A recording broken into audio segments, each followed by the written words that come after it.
Bueno, vamos a la clase correspondiente para este hermoso y fresco día en esta mañana. Vamos a continuar con lo que es visión ministerial. Vamos a la clase número 5, página 34 de la guía. Nos toca ver la paciencia, Hebreos 10, 35 al 36 y también 12. Vamos a hablar acerca de lo que es la paciencia dentro de la visión ministerial. Podemos vivir en amor y en fe, ¿sí? Que es el llamado. Pero sin la paciencia es difícil alcanzar la visión. El texto dice, es necesario la paciencia para adquirir las promesas. Hebreo 10:36. Y esto se puede aplicar al desarrollo de una misión para alcanzar la visión. Hay que tomar en cuenta que el griego presenta el término necesario como algo imprescindible, ¿sí? Como algo imprescindible. No. Para alcanzar o para lograr la paciencia. Hay que tomar en cuenta que el griego presenta el término necesario como algo imprescindible, como un requisito sine qua non. Esto quiere decir que no hay forma de atajo, tiene que ser por ahí, no hay otra fórmula, que no puede pasar por alto. De allí lo importante de conocer y vivir en paciencia para lograr alcanzar la meta, que es la visión. Sin embargo, estando en amor y estando en fe, entonces ahora nos es necesario la paciencia. En el griego se presentan dos términos con diferentes significados para caracterizar la paciencia, que son upumones y macrotomía. Pasemos a definirlo. Upumones es el carácter que no sucumbe ante cualquier sufrimiento. Es solidez, consistencia, firmeza, estabilidad. Upumones es la fuerza de la fe. La paciencia, bajo el término upumones, es lo que te va a hacer fuerte, sólido, consistente, perseverante ante la visión que Dios te ha dado. Alguien dijo que lo importante no es tener fe, oiga, sino ser sólido en ella. Y la solidez de la fe está en la paciencia. El apóstol afirmó en su carta que el hombre de doble ánimo es inconstante en todos sus caminos. ¿Por qué es inconstante? Porque no tiene paciencia o porque no la usa. Santiago 1:8. Y esto se puede aplicar a la visión. El profeta dijo, aunque la visión tardare, es decir, para efecto suyo y mío, aparentemente, espérala, porque ciertamente llegará en el tiempo de Dios, no en el tuyo ni en el mío, porque Jehová no miente, si es que lo dijo, porque el otro detalle es que hay muchas cosas en las cuales nosotros estamos confiando que Dios no dijo, que nosotros no suponemos, o que vino un hombre no usado por Dios y me dijo algo parecido a lo que Dios me está ministrando, parecido al trato en el área que yo me estoy moviendo por causa del llamado, y entonces no es Dios sino el hombre. Ahora, cuando es Dios, las cosas llegan. Aparentemente para efecto de nosotros, como que si fuera tarde, no, Dios llega en su tiempo. Cuando nosotros hayamos alcanzado la madurez necesaria para tal función, cuando nosotros sincronicemos con Dios y su propósito, y es también, tiene que ver con el nivel de madurez. Es decir, yo debo esperar en Dios. Es decir, el llamado que yo tengo no es mío. El objetivo a lograr tampoco es mío. Yo estoy acompañando a Dios en el propósito de la salvación y de la estabilización de su reino aquí en la tierra. Por lo tanto, las cosas se dan en el tiempo de Dios. ¿Sí? Y se lograrán los objetivos en el tiempo de Dios. ¿Qué me toca a mí? Aceptar lo que se me mandó a hacer, creer y mantenerme creyendo hasta que las cosas se den. No en mi tiempo, sino en el tiempo de Él.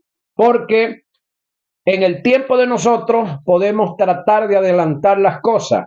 Y hay ciertas cosas en la vida que es imposible adelantarla porque cuando nos ponemos o intentamos adelantarla, las dañamos. Es decir, para los que conocen el proceso de la incubación, cuando un animalito, un pollito o uno de estos animales que salen de un huevo, están comenzando a reventar el huevo, uno, hay que dejar que ellos mismos revienten.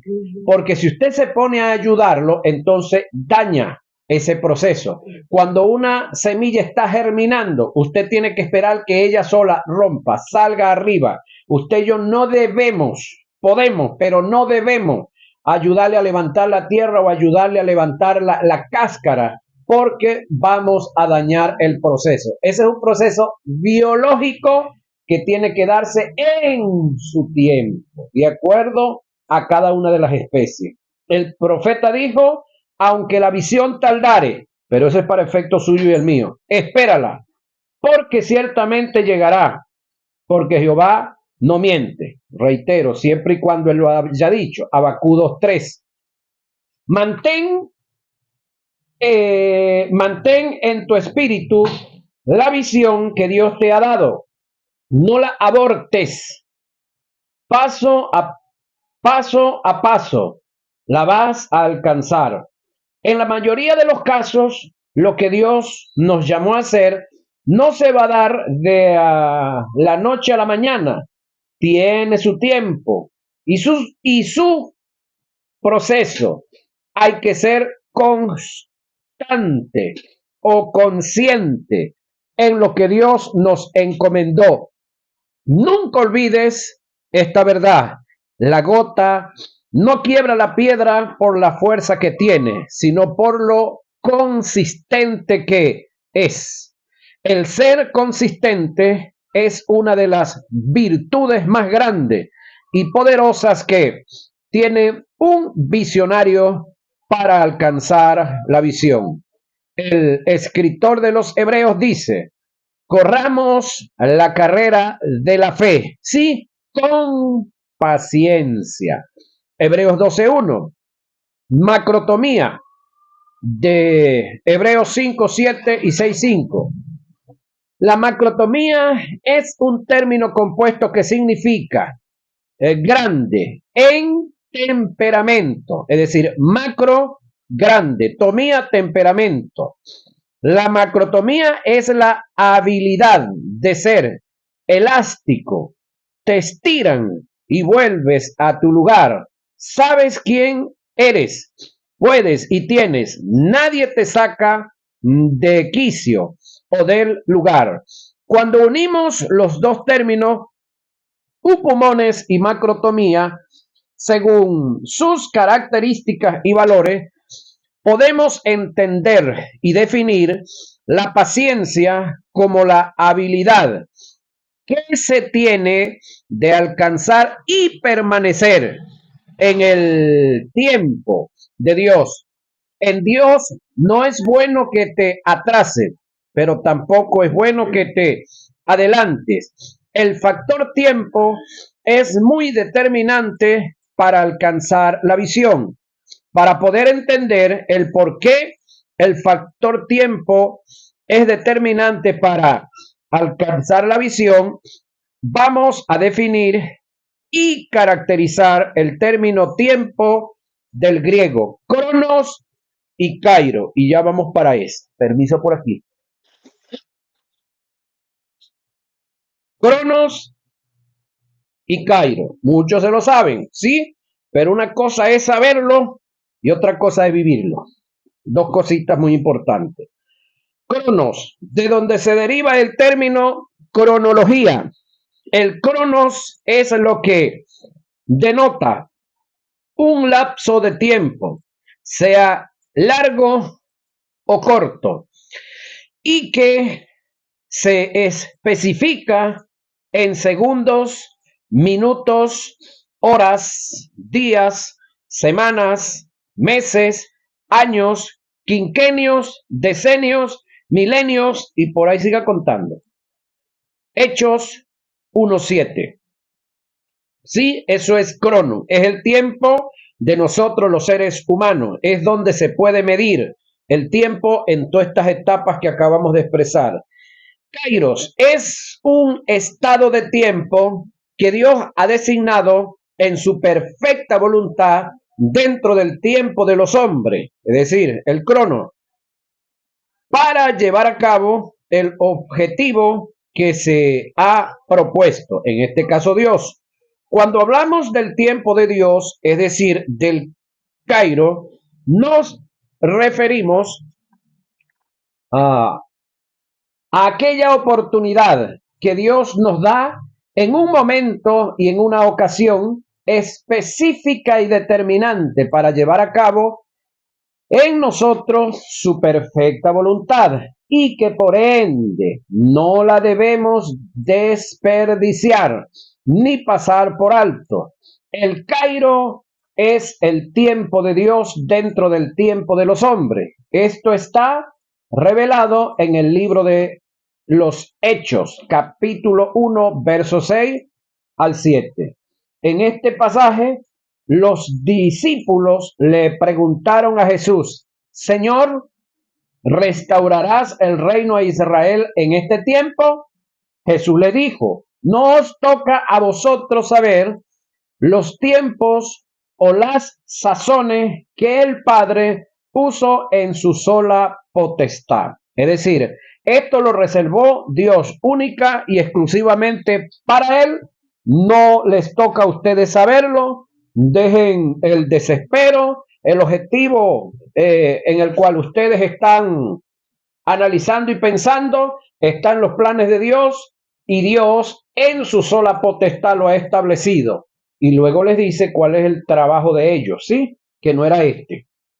Es decir, las armas y el objetivo de liberar a Israel del gobierno, del yugo del gobierno romano, no tenía nada que ver para con ello en cuanto a la parte natural.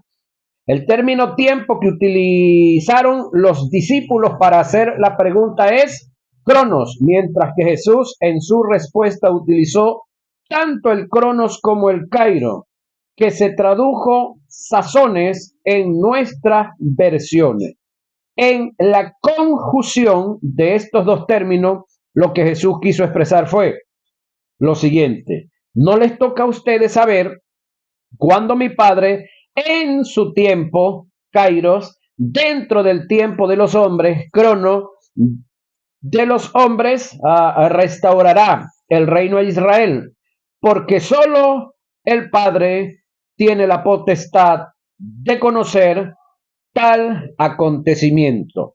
Esa pregunta se le hicieron a Jesús 40 días después de haber resucitado y a esta altura todavía esa respuesta o esa pregunta no ha tenido respuesta. ¿Sí? Cualquiera puede decir, no, que el reino de Israel fue restaurado en el 48. Como tal, no. Porque Israel no tiene la libertad de vivir quieto y tranquilo en su territorio. Tienen serios problemas y acaban de expresarse de uno más serio todavía. No sé si ustedes tienen entendido que hace poquitico se reunió el Parlamento israelí en el cual plantearon tomar por asalto toda la franja de Gaza. Ya a nivel del gobierno alto están tomando toda la preparación para luego militarmente hacerlo, aunque el mundo entero se les venga encima. Ahora, hay un profeta, no lo recuerdo ahorita, el cual dijo que no es con espada ni con ejército, sino con su Santo Espíritu. Es decir, la libertad plena de Israel para este tiempo No va a ser con espada ni con ejército. Va a ser con su espíritu. Pero eso va a ser una vez que Jesús venga en su segunda venida. Todos sabemos que antes de esa segunda venida se va a dar el arrebatamiento de la iglesia. Es decir, la plena y completa libertad de nosotros los creyentes se va a dar 7 años más tarde. Entonces se va a dar la plena libertad de Israel, esta de la cual los discípulos estaban preguntando. Por lo tanto, aunque parte de Israel esté en un territorio, no tienen una libertad plena, porque poco a poco, señoras y señores, a Israel se le están cerrando a nivel del mundo los hombres que le compraban armas, los hombres que le vendían diferentes cuestiones a esa nación, se le están cerrando por efectos de que ellos no están de acuerdo y tienen sus razones desde el punto de vista humano que Israel haga lo que está haciendo. Aquí mismo al lado tenemos una nación que le vendía carbón, es una nación que tenía o que tiene económicamente muchas necesidades financieras, y con todo eso le prohibió a todas las empresas de allí venderle un gramo de carbón a esa nación, con ti que tenga la plata y la que esté pagando. Sin embargo, todos sabemos que nuestra nación se le prohibieron comprar muchas cosas, igualito las compra. El detalle es que ese carbón de allá se lo venden, por decir algo, a Brasil, y Brasil le va a vender a ellos, pero más costoso. Van a seguir comprando, pero más costoso. Ahora, debemos de entender esta verdad. Según este pasaje, el Cairo es el tiempo de Dios dentro del tiempo de los hombres. Es muy importante caminar y permanecer en el tiempo de Dios para alcanzar la visión. Ok, muchos de nosotros queremos las cosas así rápido, ¿sí? Porque nos hemos acostumbrado a las cosas rápido.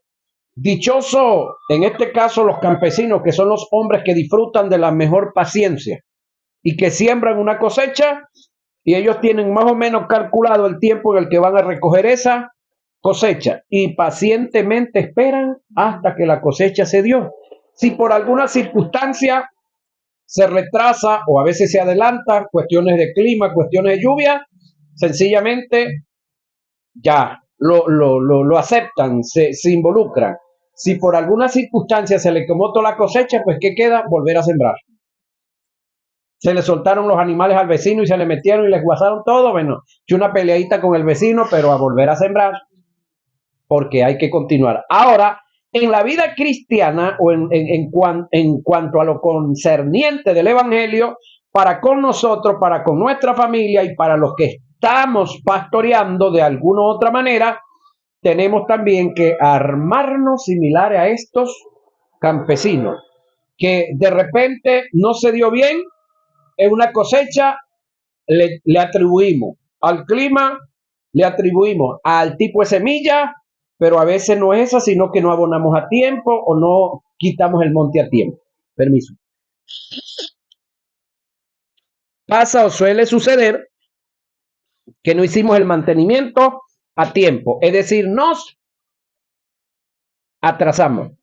Hablábamos por acá que no es bueno atrasarse ni adelantarse. Las cosas hay que hacerlas en el tiempo que se deben de hacer y dejar que en este caso la biología de la naturaleza de las cosas cumpla su espacio. Hay momentos en los cuales, aquí conocen bastante esto, tú siembras un kilo de caraota y recoges medio saco. Como puedes recoger un saco, saco y medio, hasta 2 sacos. Pero hay momentos en los cuales en la misma tierra sembraste y no se dio nada. Sin embargo, en Dios las cosas se van a dar. Ahora, el detalle está que nosotros, hablando de nosotros y de nuestra vida espiritual, cuando nosotros creemos que nuestra vida espiritual es nuestra, y cuando creemos que el trabajo que estamos desarrollando dentro de la vida espiritual es nuestro, entonces tendemos a fastidiarnos, a molestarnos y a incomodarnos. Pero ya va. Yo vuelvo a preguntar, ¿el evangelio que usted está viviendo es suyo No.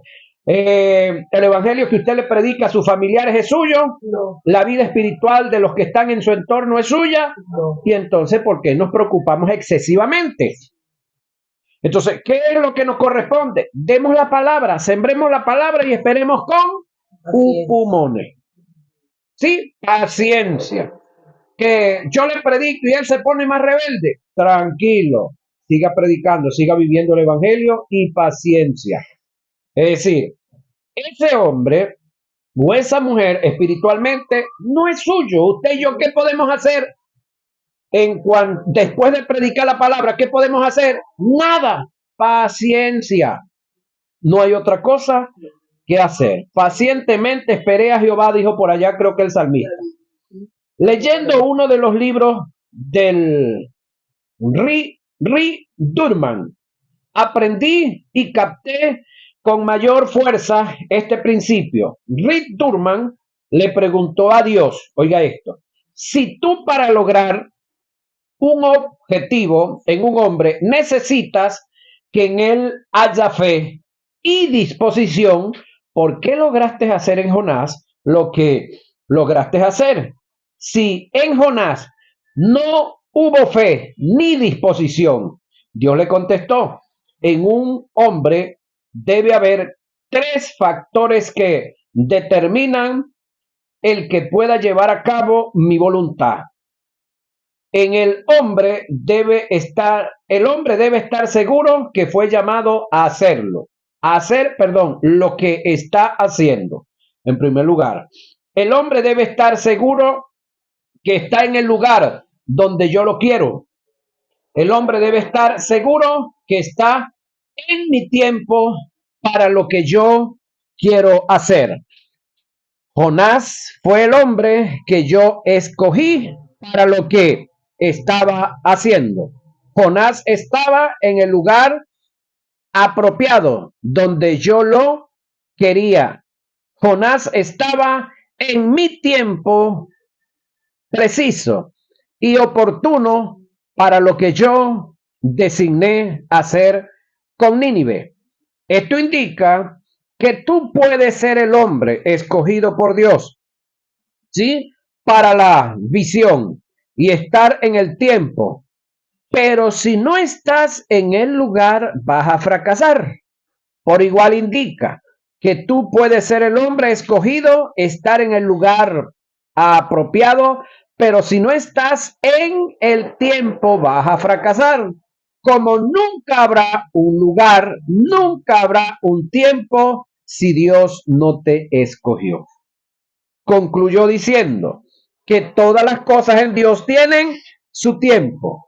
En una oportunidad quise apresurarme y adelantarme al tiempo de Dios y en medio de todos los desajustes que tuve por causa de haberme desubicado en el tiempo, Él me dijo, José, para correr hay que trotar, para trotar hay que caminar, para caminar hay que gatear, para gatear hay que nacer. Luego me preguntó, ¿naciste? Yo le contesté, sí señor, por lo que me hizo una observación. Es cierto que naciste, aprende, aprende, estás gateando. Esto me enseñó que en Dios hay que ser paciente y esperar su tiempo para obrar en él. Dios nunca llega tarde. Somos nosotros los que vemos que parece que el asunto es muy tarde. Él es oportuno y preciso en las cosas. La obediencia es, aparte de la paciencia, la obediencia, otro factor muy importante, Filipenses 2:8. La obediencia es una de las aptitudes más difíciles del ser humano, porque está en proporción directa a la entrega de la voluntad. La obediencia es la aptitud de renunciar totalmente a nosotros para que se cumpla la voluntad de Dios. Y eso es producto de un quebrantamiento. ¿Qué es un quebrantamiento? El quebrantamiento es quitar Dios, la autosuficiencia de los hombres, para que estos a su vez comiencen a depender de Él. El doctor Keating Silva Bermúdez, en uno de sus libros dice, cuando el quebrantamiento de la voluntad se activa en la vida del hombre, él mismo toca las fibras más profundas de su ser, neutralizando su potencial y su habilidad para librarlo de su autodependencia y autosuficiencia e impulsarlo a una mayor experiencia espiritual. Lo cierto es que el inmenso poder del quebrantamiento, cuando logra su efecto en una persona, es capaz de revolucionar y producir vida, aún en medio de huesos secos. No habrá promoción espiritual sin que, oiga, haya un quebrantamiento. Esta es una gran verdad que debe ser atesorada en el cofre de todos aquellos que son llamados por Dios. Nunca olvides este principio que desciende de lo alto. Solo los verdaderamente quebrantados ante Dios serán promovidos por Él. Del resto, si no hay quebrantamiento, Dios no promueve. Ahora, una cosa es la promoción de Dios y otra cosa es la promoción de los hombres y otra cosa es nuestra propia promoción, que no va a durar mucho. Y la promoción de los hombres es aquella que Pedro le hizo a Matías, ¿se recuerda? Cuando decidió, por causa de que Judas había caído y se había ido a su propio lugar, entonces ahora escogió a dos, entre los dos le echó suerte a uno y lo ordenó como el sucesor de Judas. ¿A dónde más se vio el nombre de ese hombre? Bueno, esa es la promoción que dan los hombres. El día que te ordenan o que supuestamente te ordenan, hasta ahí. Del resto no se va a ver ni el rastro. ¿Sí? Ahora, según el relato bíblico, Dios hizo grandes cosas con los que estaban en el caos más grande de este mundo. Los que dijeron en su situación precaria que no podían con ellos, Dios pudo. Un Gedeón, un Moisés, un Jeremías, un Elías, un Job y un Nabucodonosor también. Cuando llegaron al final de sus capacidades, de sus fuerzas, de sus habilidades, entonces fue que Dios determinó hacer algo con ellos, porque ellos estaban haciendo ello y no dejaban que Dios hiciera. Ahí es donde está el detalle. Quebrantamiento está en quebrantamiento está en entender que somos el ser más pequeño ante un Dios grande. Es entender que somos vasos e instrumentos en las manos de Dios para que Él haga su obra. El quebrantamiento emana de un corazón que percibe la necesidad que se tiene de la presencia de Dios y de su gracia. El quebrantamiento está en todo aquel que percibe su pobreza espiritual, comprendiendo que en Dios están los más grandes recursos para saciar lo que es insaciable en el ámbito humano. Mateo 5:3. El quebrantamiento es aquella aptitud en la que todo el ser del hombre es sumergido en sumisión, estando en sujeción, sediento de conocer el más grande deseo de Dios para su vida, para obrar en obediencia. El quebrantamiento es la destrucción del egocentrismo, de tus planes propósitos, proyectos, ambiciones e incluso de tus propios esfuerzos.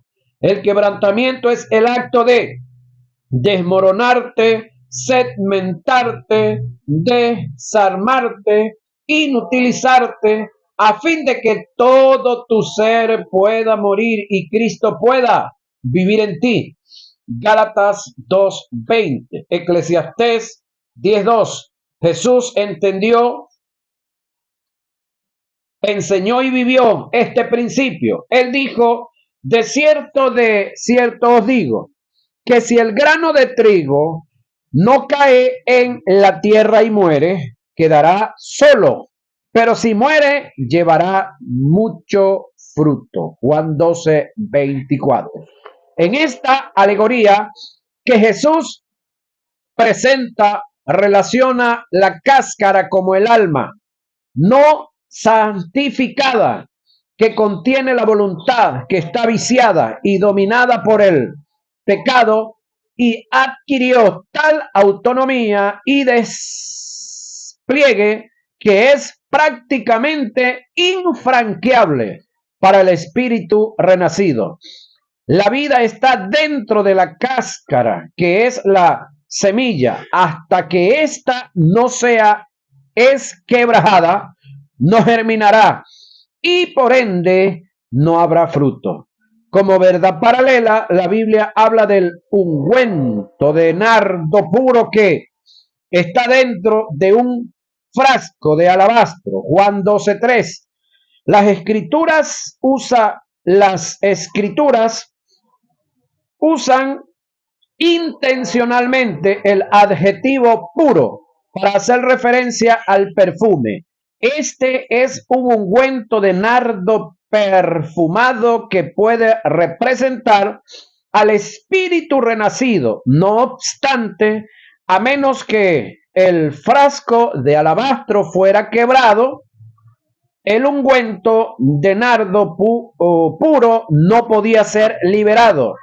Es extraño que mucha gente valore más el frasco de alabastro que representa el alma que el ungüento perfumado que representa al espíritu renacido.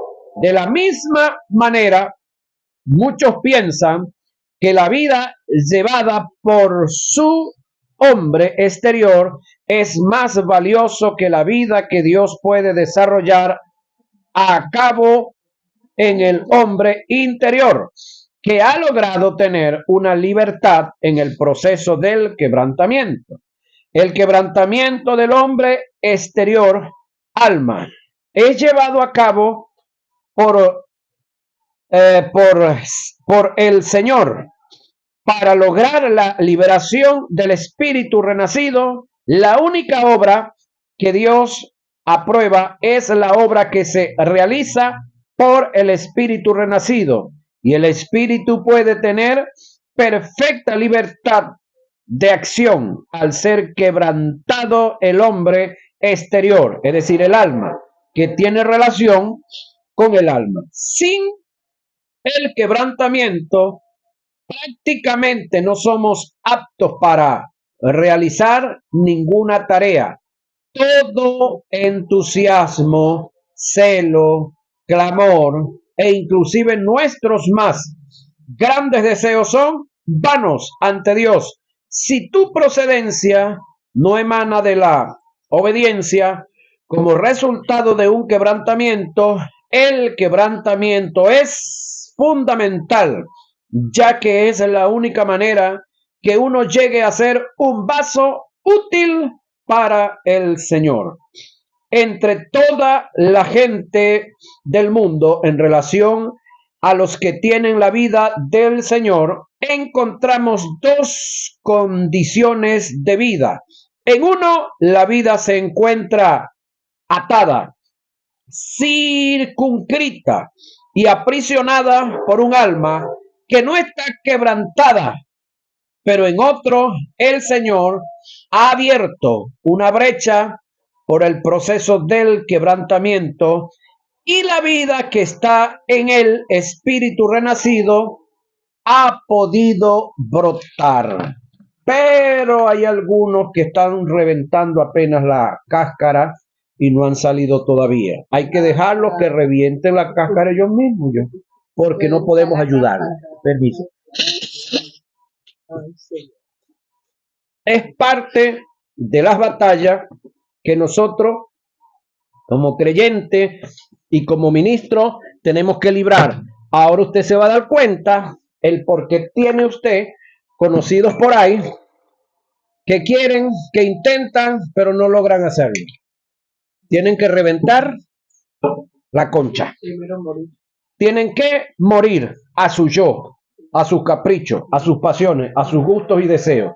Tienen que entender que el evangelio no es de nosotros ni lo diseñamos nosotros. Y el dueño del evangelio lo diseñó, le colocó un diseño que yo debo de descubrirlo en el análisis, en la intimidad con Dios, y debo de captarlo y debo de someterme yo al propósito de Dios, no tratar de someter a Dios a mí, porque Dios nunca ha perdido una batalla, una pelea, y menos la va a hacer con nosotros. El problema de nosotros no radica en cómo obtener vida, pues ya la tenemos, sino en cómo permitir que esta vida emane de nuestro interior y pueda fluir. Cuando decimos que el Señor tiene que producir en nosotros el quebrantamiento, no es solo una figura retórica, ni una doctrina, ni un capricho humano. El quebrantamiento tiene que llevarse a cabo para ser útil en el propósito de Dios. La vida del Señor puede propagarse por toda la tierra, pero está encerrada en nosotros. El Señor puede bendecir a la iglesia, pero su vida se encuentra aprisionada, restringida y bloqueada por nuestro hombre exterior, que no ha sido quebrantado. Si el hombre exterior no es quebrantado, no traeremos bendiciones a la iglesia, ni podemos esperar que el mundo reciba la gracia de Dios por medio de nosotros. Alguien dijo que en el mundo secular o físico, cuando las cosas se quiebran, se rompen, se parten, se resquebrajan, pierden su valor. En el mundo espiritual las cosas son diferentes, porque mientras más nos rompamos, nos resquebrajemos y nos quebrantemos delante de la presencia de Dios, más valemos para Él, porque tal acción nos conduce a la obediencia. Dios tiene que hacernos entender que somos vasos, instrumentos, canales por donde Él lleva, a cabo su obra. Dios no está interesado en lo que hacemos por Él, oiga, sino en que hagamos lo que Él nos mandó hacer, porque en esto está incluida su voluntad y mi obediencia. Salomón dijo: muchos son los planes en el corazón del hombre, mas el consejo del Señor permanecerá. Proverbios 19:21. Es decir, no es lo que tú pienses, es el pensamiento de Dios lo que vale en el reino en relación a su propósito. Podemos estar haciendo la obra de Dios y desagradar a Dios, porque lo que a Él le agrada no es que haga su obra, sino su voluntad. Tuve una experiencia con Dios después de haber leído uno de los libros del conocido predicador Smith de Wigglesworth. En mi oración le dije a Dios que quería hacer cosas grandes para Él. Y Dios me contestó: José, si quieres hacer cosas grandes para mí, ten presente que lo más grande que tú puedes hacer para mí es hacer lo que te mando a hacer, porque lo grande no está en hacer, sino en obedecer.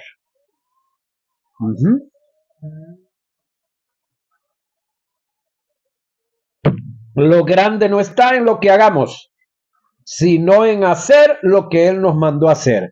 Lo que Él nos mandó a hacer, para efecto de nosotros, eso es grande.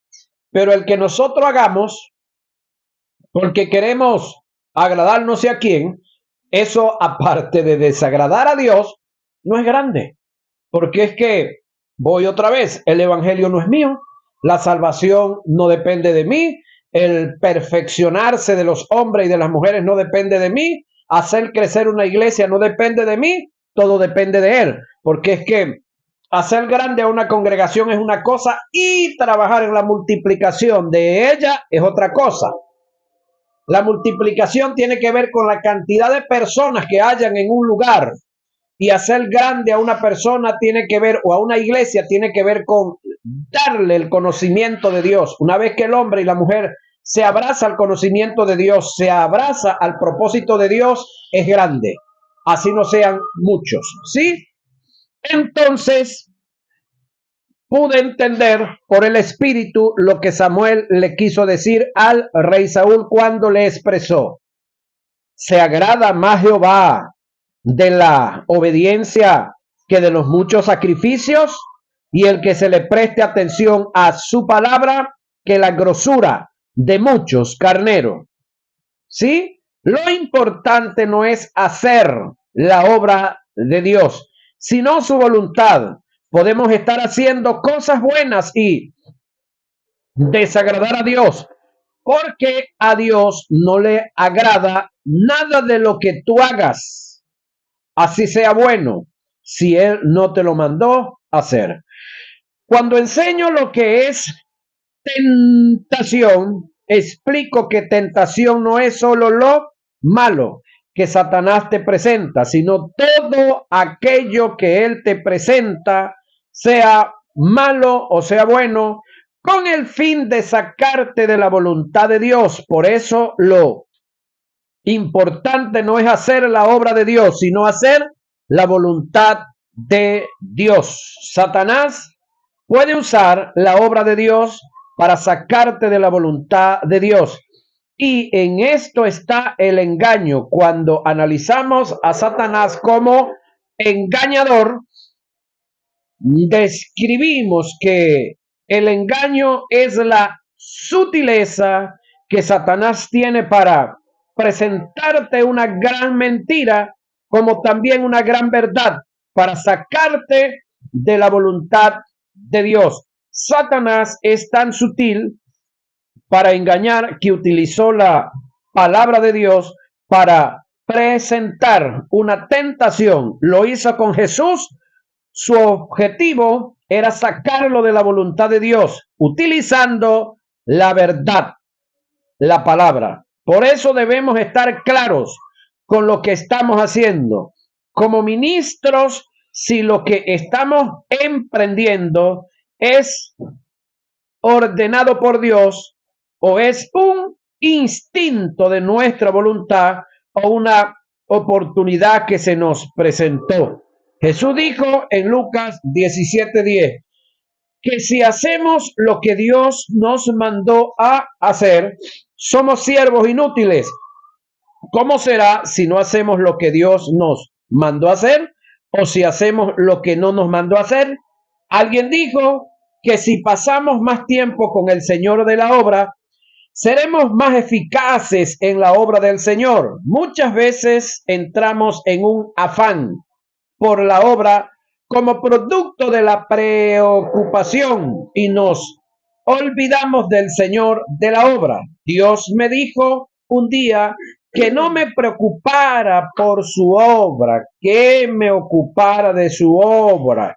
Y la ocupación está en hacer, oiga, exactamente lo que Él, ¿sí?, nos mandó a hacer. Nada más y nada menos. Esa es la realidad. La preocupación no le ha resuelto ninguna dificultad, ningún problema a nadie. Lo que ha hecho es enfermar a un montón de gente en todos lugares. Entonces, por lo tanto, no nos preocupemos.